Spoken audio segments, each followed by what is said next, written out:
बहुत समय पहले मीनकपुर छोटे से गांव में ममता नाम की बहुत ही गरीब औरत अपने बेटे लोकेश के साथ एक छोटे से घर में रहती थी। ममता दूसरों के घरों में खाना बनाने का काम किया करती थी, जिससे घर का गुजारा होता था। एक दिन ममता लोकेश से कहती है, लोकेश बेटा, जा भानु भैया की दुकान से घर का राशन ले आ।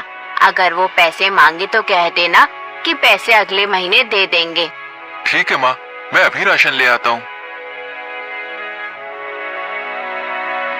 लोकेश भानु की दुकान पर राशन लेने पहुँच जाता है। वो भानु से कहता है, भानु भैया, माँ ने राशन मंगाया है। उन्होंने कहा है कि पैसे अगले महीने दे देंगे। तुमने मुझे क्या समझ रखा है जो मुंह उठाए उधार लेने चले आते हो यहाँ? अरे उधार की वजह से मेरी दुकान बंद होने की कगार पे है। अभी तुमने पहले के पैसे दिए नहीं है और उधार लेने चले आए। देखो भाई, मैं उधार का कोई सामान नहीं दे सकता। भानु दुकानदार की ये बात सुनकर लोकेश अपने घर की ओर चल पड़ता है और वो सोचने लगता है, मैं कितना अभागा हूँ जो 2 वक्त के खाने के लिए पैसे नहीं जुटा सकता। माँ किस तरह दूसरों के घरों में काम करती है। अब मुझसे उनका दुख देखा नहीं जाता। बेचारी कब तक दूसरों का काम करती रहेंगी। मुझे कोई काम जरूर करना होगा। शायद अब वक्त आ गया है कि मुझे अपनी जिम्मेदारी संभालनी होगी, ताकि मैं अपनी माँ को इस स्थिति से निकाल सकूं और उनकी जिंदगी में थोड़ी खुशियाँ ला सकूं। लोकेश ये सोच ही रहा था, तभी उसकी नजर एक ऋषिवर पर पड़ी। ऋषिवर ने लोकेश को अपने पास बुलाया और बोले, क्यों उदास हो प्यारे बेटे? तुम्हें देखकर ऐसा लगता है जैसे तुम किसी बड़ी समस्या से जूझ रहे हो। ऋषिवर, मैं एक गरीब लड़का हूँ। मेरे पास कुछ नहीं है, सिर्फ एक सपना है कि एक दिन मैं अपनी माँ की मदद कर सकूं। वो दूसरों के घरों में जाकर काम करती है, फिर भी उन्हें इतने पैसे नहीं मिलते जिससे पूरे महीने का गुजारा हो जाए। मुझे तो समझ में नहीं आ रहा कि मैं क्या करूं। मेरी जिंदगी में आगे क्या होगा? तुम्हारे मन में जो सपना है वो एक दिन जरूर पूरा होगा बेटा। तुम बड़े तकदीर वाले हो। तुम्हारा भाग्य बहुत उज्जवल है। बहुत ही जल्दी ऐसा वक्त आएगा जब हर किसी की जुबान पर सिर्फ तुम्हारा नाम होगा। लेकिन मैं तो केवल एक साधारण सा लड़का हूँ। मेरे पास तो साधन भी नहीं है और ना ही मैं कोई राजा हूँ। फिर हर किसी की जुबान पर मेरा नाम क्यों होगा स्वामी? मैं समझ नहीं पा रहा हूँ कि आप क्या कहना चाहते हैं। इस संसार में हर एक व्यक्ति की कहानी अनोखी होती है और तुम्हारी कहानी अभी शुरू हुई है। इतना कहकर ऋषिवर वहाँ से चले जाते हैं। लोकेश को उनकी कोई भी बात समझ नहीं आती है और फिर लोकेश भी अपने घर चला जाता है। बेटा, तू खाली हाथ क्यों चला आया? मैंने तो तुझे घर का राशन लेने भेजा था। माँ, भानु भैया ने उधार राशन देने के लिए मना कर दिया है।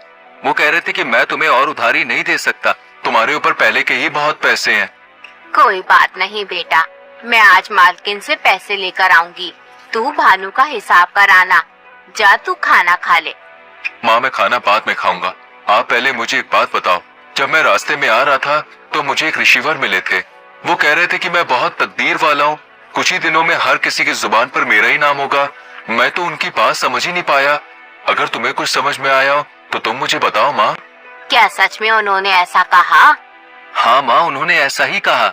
बेटा, जब तेरा जन्म हुआ था तब भी एक ऋषि ने मुझसे कहा था कि ये तेरा बेटा बहुत भाग्यशाली है, बड़ा होकर ये राजकुमार बनेगा। लेकिन मैंने उनकी बात पर कुछ ध्यान नहीं दिया था। माँ, ये सब फिजूल की बातें हैं।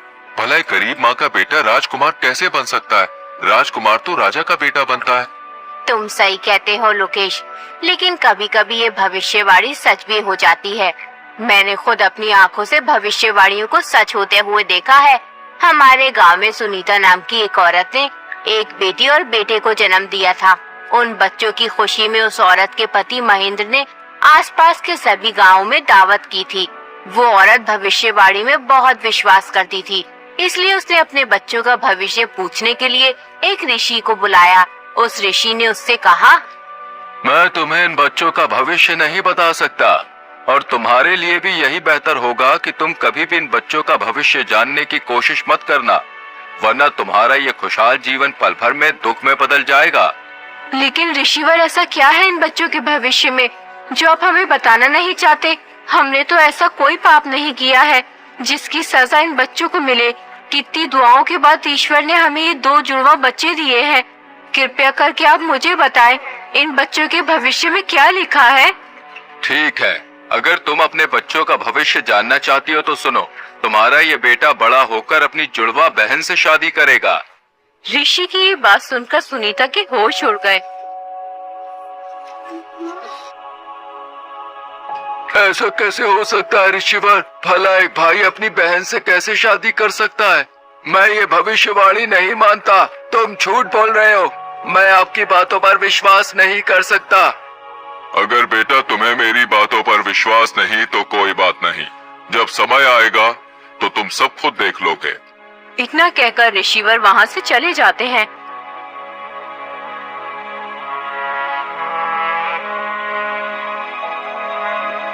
फिर सुनीता अपने पति से कहती है, नहीं, ये तो असंभव है। मेरे बच्चे आपस में विवाह नहीं कर सकते। चाहे कुछ भी हो जाए, मैं ऐसा नहीं होने दूंगी। मुझे अपनी बेटी को मरवा देना चाहिए, तभी ये भविष्यवाणी गलत साबित होगी। तुम ये क्या बेहुदा बात कर रही हो?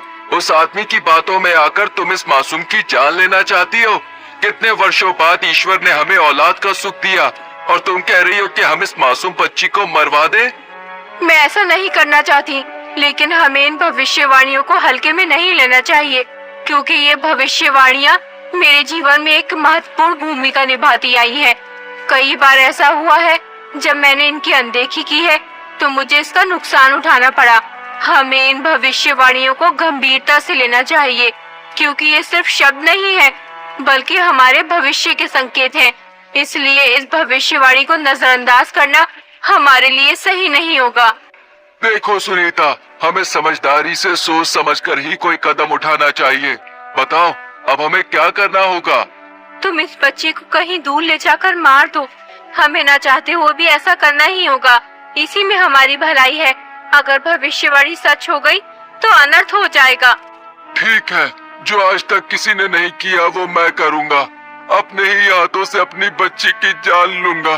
तुम इस बच्ची को किसी कपड़े में लपेट दो जिससे मुझ पर किसी को शक ना हो।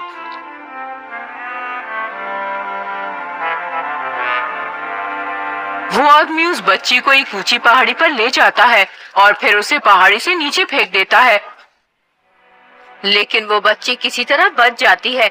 एक अमीर आदमी उस जगह से गुजर रहा होता है, तभी उसकी नजर उस बच्ची पर पड़ती है। अरे वाह, कितनी प्यारी बच्ची है। लेकिन ये बच्ची इस जंगल में क्या कर रही है? इसे यहाँ पर कौन छोड़कर गया होगा? मुझे इसे अपने साथ लेके जाना चाहिए, वरना इसे कोई जंगली जानवर खा जाएगा। वो अमीर आदमी उस बच्ची को अपने घर ले जाता है। अरे कहाँ हो भाग्यवान, जरा जल्दी इधर आओ। ये देखो मेरे साथ कौन आया है। अरे ये किसका बच्चा उठा लाए हैं आप? मैं क्या तुम्हें कोई बच्चा उठाने वाला दिखाई देता हूँ? अरे नहीं, मेरा मतलब वो नहीं जो आप समझ रहे हैं। मेरे कहने का मतलब ये है कि तुम्हें ये बच्चा कहाँ से मिला? ये नन्ही परी मुझे पहाड़ियों वाले जंगल में मिली है। पता नहीं इसे वहाँ पर कौन छोड़ के गया था। मुझे इस बच्ची पर दया आई और मैं उसे उठा के ले आया। ये तुमने बहुत अच्छा किया जिस बच्ची को अपने साथ ले आए। देखो ये बच्ची कितनी सुंदर है, देखने में बिल्कुल चांद का टुकड़ा लग रही है। आज से ये बच्ची हमारे परिवार का हिस्सा है। हम इसे भी अपने बेटे सुहन की तरह ही पालेंगे। अब से हमारे एक नहीं बल्कि 2 बच्चे हैं। यूं ही कई वर्ष बीत जाते हैं। अब वो दोनों भाई बहन बड़े हो चुके होते हैं। अपने बेटे को जवान होता देख सुनीता और उसका पति बहुत खुश होते हैं कि भविष्यवाणी गलत साबित हुई, लेकिन होना तो वही था जो तकदीर में लिखा था।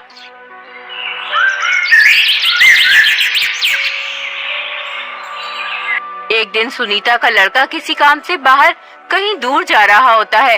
तभी रास्ते में उसकी नजर अमीर आदमी की बेटी पर पड़ती है। उसे देखकर वो सब कुछ भूल जाता है। वो अपने माँ बाप को बगैर कुछ लड़की से शादी कर लेता है और उस लड़के घर ले आता है। माँ, मैंने इस लड़की से शादी कर ली है। ये सेठ हमीर चंद की बेटी है। बेटा, तुझे शादी करने की इतनी भी जल्दी क्या थी? एक बार हमसे पूछ तो लेता। आखिर हम तेरे माता पिता हैं। हमने तुझे पाल पोस कर इतना बड़ा किया है, इसलिए हमारा भी हक बनता है कि तेरे सुख दुख में साथ रहे। अरे भाग्यवान, तुम भी ये क्या बात लेकर बैठ गई हो? अरे हमें तो खुश होना चाहिए। हमारे बेटे की खुशी में ही तो हमारी खुशी है। बेटी, तुम बहुत दूर से चल के आई हो, जाओ थोड़ा आराम कर लो। बेटी, तुम कितने भाई बहन हो? सासू जी, हम 2 भाई बहन हैं, लेकिन मैं सेठ अमीर चंद की सगी बेटी नहीं हूँ। मैं तो उन्हें पहाड़ी के पास मिली थी, लेकिन उन्होंने मुझे कभी माँ पापा की कमी महसूस नहीं होने दी। अपने बेटे की बहू के मुंह से ये बात सुनकर सुनीता सब समझ जाती है कि ये लड़की हमारी बेटी है। वो इस बात को अपने पति महेंद्र को भी बताती है कि भविष्यवाणी सच साबित हुई। ये बात किसी तरह सुनीता के बेटे को भी पता चल जाती है कि जिस लड़की से उसने शादी की है वो उसकी सगी बहन है, इसलिए वो अपनी जान ले लेता है और फिर वो लड़की भी मर जाती है। ये तो बहुत बुरा हुआ। इस बात को सुनकर मुझे पूरा विश्वास हो गया कि भविष्यवाणियां सच होती हैं। हमें इन्हें हल्के में नहीं लेना चाहिए। हाँ बेटा, मैं तुझे यही समझा रही थी कि इन भविष्यवाणियों को झूठ समझने की कोशिश मत करना। इसका मतलब वो ऋषिवर सच कह रहे थे कि मेरे मन में जो सपना है वो एक दिन जरूर पूरा होगा और बहुत जल्दी मेरा भाग्य उज्जवल होगा। उसके बाद हर किसी की जुबान पर सिर्फ मेरा नाम होगा। जिस राज्य में लोकेश रहता था, उस राज्य का राजा सूरजमहल बहुत ही शांति प्रिय और दयालु था। उसके शासन में सभी खुश रहते थे। प्रजा भी राजा को बेहद पसंद करती थी। हर कोई गर्व महसूस करता था कि वे ऐसे राज्य में रहते हैं जहाँ एक शांति प्रिय और समझदार राजा शासन कर रहा है। राजा के राज्य की इस उचित व्यवस्था के पीछे जिस आदमी का हाथ था वो थे उनके सबसे प्रिय सलाहकार रघुवीर सिंह। रघुवीर सिंह के रहते राजा को कभी कोई दिक्कत महसूस नहीं हुई, लेकिन अचानक एक दिन रघुवीर सिंह की मृत्यु हो गई। इससे राजा को बहुत दुख हुआ। अब उनके प्रमुख सलाहकार का पद खाली पड़ा था। वो चाहते थे कि पूरे राज्य में सबसे बुद्धिमान और जवान आदमी को ये पद मिले, इसलिए वो अपने मंत्री से कहते हैं, पूरे राज्य में घोषणा करवा दो कि जो भी व्यक्ति राजा की 3 पहेलियों का सही जवाब देगा उसे राजा 1000 सोने के सिक्के और अपना प्रमुख सलाहकार नियुक्त करेंगे। अगले ही दिन मंत्री ढिंडोरजी को घोषणा करवाने के लिए भेज देते हैं। सुनो ए लोगों, महाराज सूरजमल का ताजा फरमान जरा गौर से सुनो। महाराज के सबसे प्रिय सलाहकार रघुवीर सिंह की अचानक मृत्यु हो गई है, इसलिए अब उनका पद खाली है। जो भी व्यक्ति महाराज की 3 पहेलियों का सही जवाब देगा उसे महाराज 1000 सोने के सिक्के और अपना प्रमुख सलाहकार नियुक्त करेंगे। कौन जाने अब हमारे मुल्क का क्या होगा। क्यों बाबा, कोई आफत आ गई है सलाहकार की मृत्यु होने से? बेटा, आफत तो कुछ नहीं आई। रघुवीर सिंह बहुत ही अच्छा इंसान था। ईश्वर अच्छे इंसान को जल्द ही अपने पास बुला लेता है। बेचारा हमेशा प्रजा की भलाई चाहता था। मैंने कितने ही सलाहकारों को बदलते देखा है, मगर यकीन मानो रघुवीर सिंह जैसा कोई नहीं था। वो हमेशा गरीब मजलूम लोगों के हित में ही सोचता था।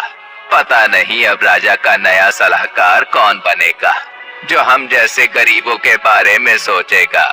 अगले ही दिन राजमहल में बहुत से आदमी जाते हैं, लेकिन कोई भी राजा की पहेलियों का जवाब नहीं दे पाता है। यूं ही 3 दिन गुजर जाते हैं। एक दिन लोकेश अपनी माँ से कहता है, माँ, क्यों ना एक बार मैं महाराज के पास जाकर इन पहेलियों का जवाब दूं? बेटा, राजा हर बार पहेली बदल कर पूछता है। अभी तक कोई भी तीनों पहेलियों का सही जवाब नहीं दे पाया है। बहुत से अक्लमंद लोगों ने पहेलियों का जवाब देना चाहा, लेकिन हर कोई नाकाम रहा। तुम उन अमीर लोगों के बीच कैसे जा सकते हो?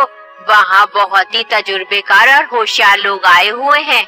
माँ, बिल्कुल भी परेशान ना हो, मैं महाराज के पास जरूर जाऊंगा। सोचो, अगर मैंने पहेलियों के जवाब दे दिए तो 1000 सोने के सिक्के मिलेंगे। फिर तुम्हें किसी के घर जाकर काम करने की जरूरत नहीं होगी और मैं भी महाराज का सलाहकार बन जाऊंगा। ठीक है बेटा, तू इतना कह ही रहा है तो जा। मेरी दुआएं तेरे साथ हैं। ईश्वर तेरी हिफाजत करे।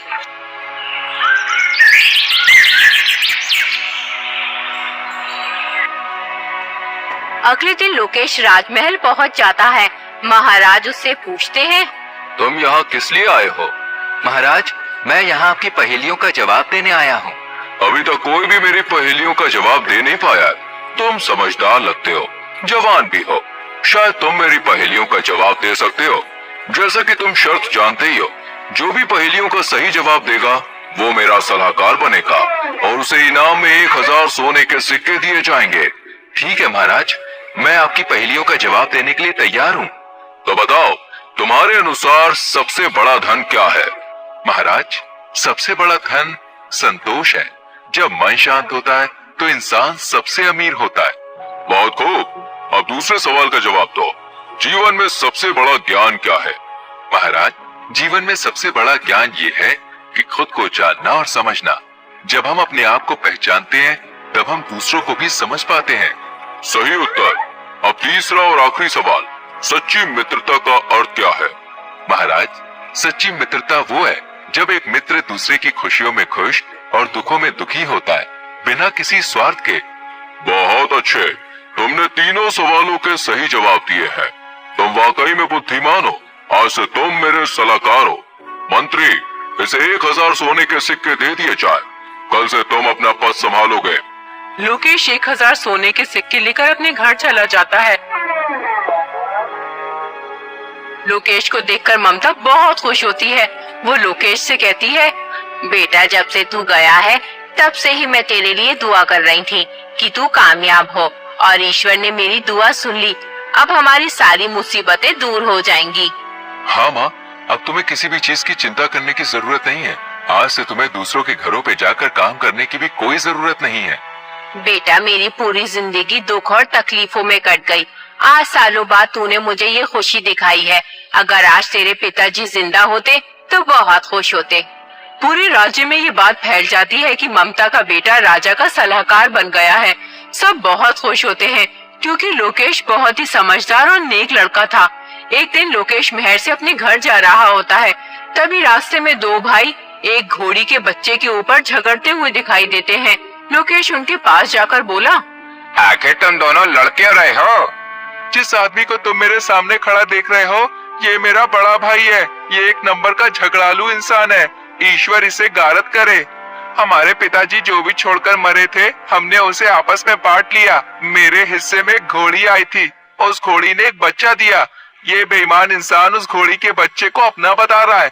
जरा आप इसे समझाइए। जब बच्चा मेरी घोड़ी ने दिया तो वो घोड़ी का बच्चा मेरा हुआ या इस बकबक का? ये नामुराद झूठ बोल रहा है। सालों से ये अपनी घोड़ी को मेरी जगह में बांधता हुआ आ रहा है और इसकी घोड़ी ने बच्चा मेरी जमीन पर दिया है, इसलिए वो घोड़ी का बच्चा मेरा हुआ।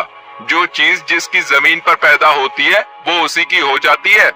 लोकेश समझ गया ये दोनों पागल हैं, इसलिए वो उनसे बोला, तुम्हारी समस्या तो बहुत गंभीर है। तुम्हें राजा के पास जाना चाहिए, वो ही तुम्हारा फैसला कर सकते हैं। तुम सही कह रहे हो, हमें राजा के पास जाना चाहिए, वरना ये झगड़ालू इंसान कुछ उल्टा सीधा न कर बैठे। अगले दिन दोनों भाई राजा के पास पहुंच जाते हैं और राजा को अपनी सारी बात बताते हैं। राजा लोकेश से कहते हैं, इस समस्या का हल तुम करो लोकेश। वो दोनों भाई लोकेश को पहचान लेते हैं, लेकिन राजा के सामने उनकी बोलने की हिम्मत नहीं होती, इसलिए वो चुपचाप खड़े रहते हैं। देखो, जगह से घोड़ी और बच्चे का कुछ भी लेना देना नहीं है। जिसकी घोड़ी है बच्चा भी उसी का है, लेकिन तुम्हें अपने बड़े भाई की जगह में घोड़ी बांधने का हर्जाना देना होगा। तुम्हें उसे एक सोने का सिक्का देना होगा। दोनों भाई लोकेश का फैसला सुनकर खुशी खुशी अपने घर चले जाते हैं।